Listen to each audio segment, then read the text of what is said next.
Bismillahirrahmanirrahim. Assalamualaikum warahmatullahi wabarakatuh. Alhamdulillahirabbil alamin. Salatu wassalamu ala asyrafil anbiya'i wal mursalin, nabiyina wa habibina Muhammadin sallallahu alaihi wa ala alihi wa ashabihi wa man tabi'ahum bi ihsanin ila yaumiddin wa sallama tasliman katsiran. Amma ba'd. Ma'asyiral muslimin dan muslimat rahimani wa rahimakumullahu jami'an. Kembali kita ucapkan puji dan syukur kepada Allah Subhanahu wa taala yang telah memberikan kita beribu-ribu macam kenikmatan. Dari nikmat yang mungkin kita anggap sepele hingga nikmat yang besar. Semoga Allah Subhanahu wa taala memberikan taufiknya kepada kita untuk bisa mensyukuri nikmat-nikmat yang telah Allah Subhanahu wa taala berikan kepada kita.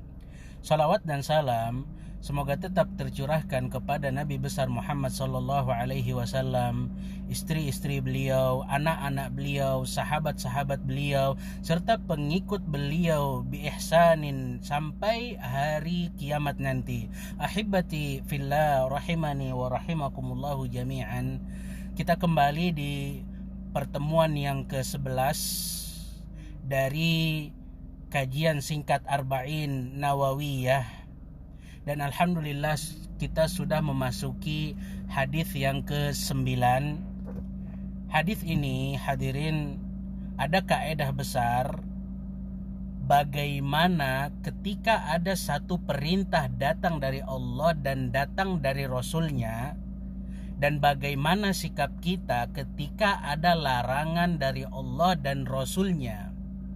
Dan di hadis ini juga ada kaidah besar bagaimana seorang muslim itu dilarang untuk banyak tanya.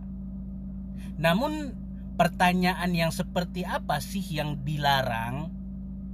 Sehingga dengan pertanyaan-pertanyaan tersebut itu akan membuat kita hancur, hadirin.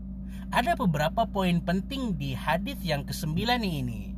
Kalau kita lihat redaksi hadisnya, kata Rasulullah sallallahu alaihi wasallam nih hadirin, "Ma nahaitukum anhu fajtanibuhu." Apa yang aku larang maka jauhilah, dan apa yang aku perintahkan maka lakukan sesuai dengan kemampuan kalian. Hadirin, dari poin ini kita bisa betul-betul menyaksikan bagaimana ketika ada perintah dari Allah Subhanahu wa taala, kita diminta untuk melakukan perintah tersebut sesuai dengan kadar kemampuan kita. Dan jika seandainya ada larangan, maka kita pun diminta untuk menjauhi larangan tersebut secara mutlak.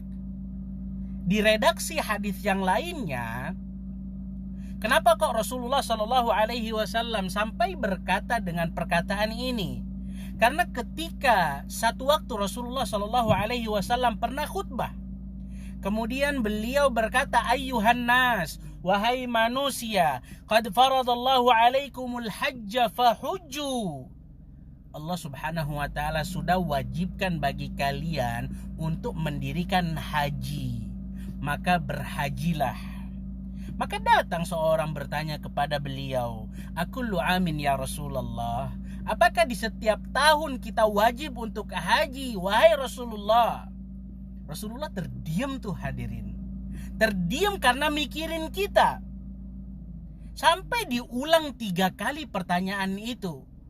Lantas Rasulullah Shallallahu Alaihi Wasallam pun menjawab, "Kalau sekiranya aku katakan ia wajib setiap tahunnya, maka pasti syariat haji akan menjadi wajib dan kalian gak akan mampu." Hadirin, maka dari itu Rasulullah Shallallahu Alaihi Wasallam langsung memberikan poin penting, apa-apa yang aku perintahkan maka lakukanlah sesuai dengan kemampuan kalian. Kan gak setiap orang nih bisa haji setiap tahun dan mampu. Logikanya seperti inilah ketika seseorang diminta untuk membawa batu yang besar, Bisa jadi ada orang yang bisa ngangkat, dan bisa jadi juga ada orang yang nggak bisa ngangkat. Kenapa? Karena ini merupakan taklifu fi'lin. Ini merupakan pembebanan agar kita mau melakukan hal tersebut. Tapi lagi-lagi Rasulullah SAW memberikan solusi, hadirin. Ketika kita nggak mampu, maka ada plan B-nya. Ketika kita nggak mampu yang B, ada juga yang C-nya. Sebagaimana di dalam syariat sholat, Rasulullah berkata, "Sholli qa'iman", sholatlah engkau dengan berdiri. Kalau nggak mampu, maka duduk.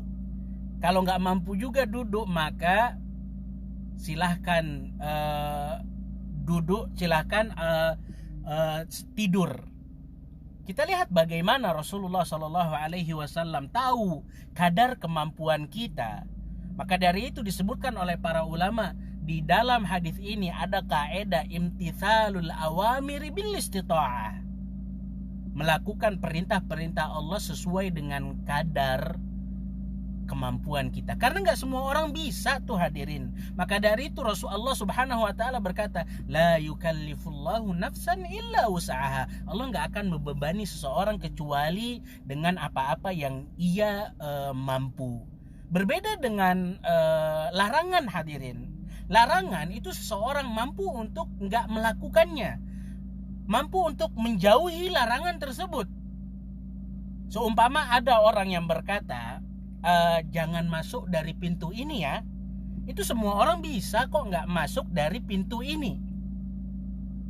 Begitu juga ketika ada larangan, jangan minum khamr ya, jangan zina ya. Itu semua orang insya Allah bisa untuk meninggalkan hal-hal tersebut.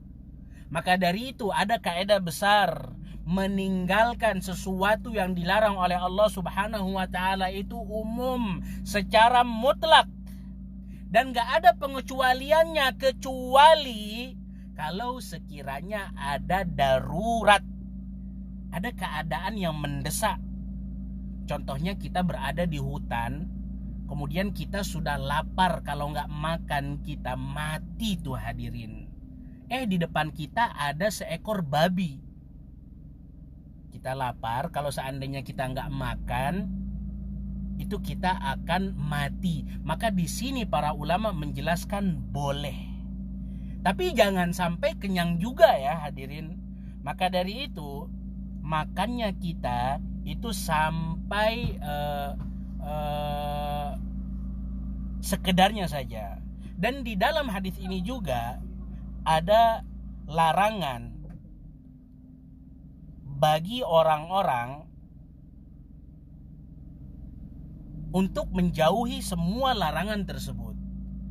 Dan tentunya larangan ini adalah hal-hal yang diharamkan oleh Allah dan Rasul-Nya. Kemudian bagaimana ketika ada larangan yang makruh? Disebutkan oleh para ulama, kalau seandainya ada perkara-perkara yang makruh, maka diperbolehkan kita untuk melakukannya. Tapi jelas meninggalkannya lebih afdal dan lebih mulia. Kemudian poin yang terakhir, hadirin, kita lihat bagaimana Rasulullah SAW mengaitkan kehancuran orang-orang sebelum kita ini, dari orang-orang Yahudi, orang-orang Nasara, itu karena dua hal. Karena mereka banyak tanya, dan karena mereka enggak sejalan dengan nabi-nabi mereka.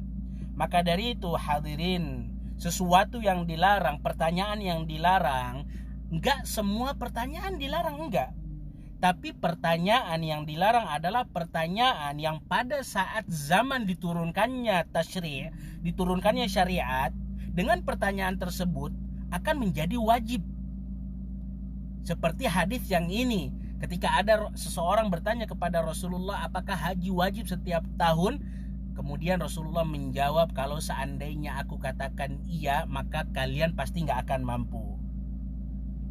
Ini kan kalau seandainya ada satu syariat yang dengan pertanyaannya itu menjadi wajib, maka banyak di antara manusia yang gak bisa melakukan hal-hal tersebut karena ada beban yang begitu besar. Seperti haji di setiap tahunnya. Dan yang dilarang juga nih, hadirin, ketika zaman tasyri atau setelah zaman tasyri, itu pertanyaan-pertanyaan yang ada yang membebani kita, atau mungkin pertanyaan-pertanyaan yang mungkin belum terjadi. Misalkan, Ustadz, gimana ya hukumnya kalau seandainya saya ke bulan, kemudian saya mau sholat, kiblatnya kemana ya? Ini pertanyaan-pertanyaan yang dikatakan oleh para ulama mempertanyakan satu permasalahan sebelum permasalahan tersebut terjadi. Maka hal ini juga nih hadirin, kita harus menahan diri agar tidak mempertanyakan hal-hal tersebut. Bertanyalah dengan pertanyaan-pertanyaan yang penting, pertanyaan tentang agama kita, pertanyaan tentang akhirat kita, pertanyaan tentang sholat, pertanyaan yang kita butuhkan hadirin. Maka dari itu, PR kita boleh bertanya hadirin, bertanya tentang perkara yang kita perlukan, tapi bertanya dengan pertanyaan yang belum terjadi, atau bahkan mungkin bertanya dengan pertanyaan-pertanyaan yang gaib, yang belum dijelaskan oleh Rasulullah, atau mungkin belum dijelaskan oleh Allah Subhanahu wa ta'ala, maka nggak ada manfaatnya. Maka dari itu kita pun harus pandai menggunakan waktu kita, menggunakan pertanyaan kita untuk hal-hal yang bermanfaat. Ibnu Rajab, semoga Allah Subhanahu wa ta'ala merahmatinya, beliau berkata nih, barang siapa yang melakukan perintah-perintah Allah dan Rasulnya serta menjauhi larangan Allah dan Rasulnya, kemudian dia gak bertanya dengan pertanyaan yang gak menyibukkan dia, maka dia akan mendapatkan keselamatan di dunia dan di akhirat. Tapi ketika ada seseorang yang menyelisihi nih, melakukan perintahnya ya oke, meninggalkan larangannya oke, tapi banyak tanya dengan perkara-perkara yang gak bermanfaat, maka bisa jadi seseorang terjerumus ke dalam kehancuran sebagaimana orang-orang Yahudi dan orang-orang Nasara ketika mereka bertanya kepada Nabi Musa. Ini Nabi Musa sudah memerintahkan untuk nyembelih sapi betina.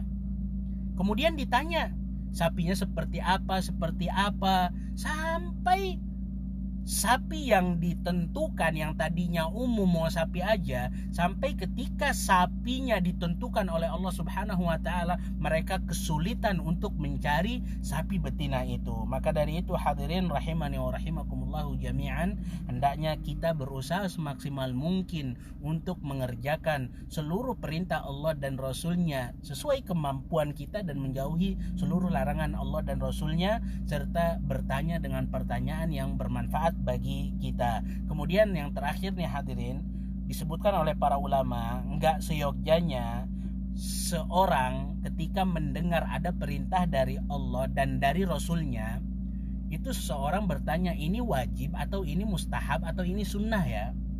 Buang jauh-jauh kalimat. Kalau seandainya ada perkara yang diperintahkan nih, panjangkan jenggot, naikkan celana kalian di atas mata kaki, kita jangan bertanya itu wajib atau mustahab atau sunnah. Enggak pantas kita bertanya. Maka dari itu Rasulullah SAW berkata, ketika ada perintah maka lakukanlah sesuai dengan kadar kemampuan kalian. Ini saja yang bisa ana sampaikan. Semoga yang sedikit ini bisa bermanfaat. Wabillahi taufiq wal hidayah. Aqulu qouli hadza wa astaghfirullah li wa lakum wa lisairil muslimin. Assalamualaikum warahmatullahi wabarakatuh.